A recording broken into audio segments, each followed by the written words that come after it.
एक बार एक छोटी बच्ची अपने माता पिता के साथ किसी प्रार्थना सभा में गई।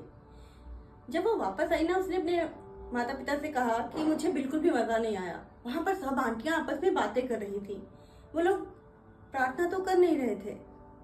उसके पिता ने कहा कि ठीक है, मैं तुम्हें कल फिर वहां लेकर जाऊंगा, लेकिन इस बार मैं तुम्हें एक छोटा सा काम कहूंगा, वो तुम करोगी? उस बच्ची ने कहा, हाँ पापा, बिल्कुल करूंगी। अगले दिन उसके माता पिता उसे फिर प्रार्थना सभा में लेकर गए। अब उसके पिता ने कहा कि ये देखो, ये पानी का गिलास है, इसे लेकर तुम इस पूरे ग्राउंड के एक चक्कर लगाना, लेकिन ध्यान दे कि उसका पानी बिल्कुल भी गिरे नहीं।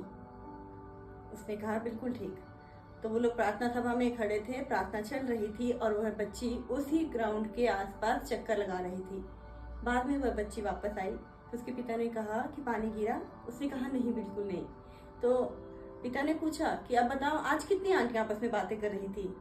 उसने कहा मैं देख ही नहीं पाई, क्योंकि मेरा ध्यान तो पूरा गिलास के ऊपर था, पानी के ऊपर था। तो उसके पिता ने कहा कि देखा, अगर तुम्हारा ध्यान कल भी प्रार्थना सभा के अंदर होता तो तुम इस आंटियों की बातों पर सुन ही नहीं पाती, उन पर ध्यान ही नहीं दे पाती। तो अगर हम अपनी किसी भी चीज पर फोकस है ना, उस पर पूरा ध्यान लगाकर चलते हैं तो हमें आसपास क्या हो रहा है समझ भी नहीं आएगा। पहले खुद को इम्प्रूव करो और फिर बाकियों को बाद में। क्यों? आपका क्या ख्याल है? बताइएगा जरूर।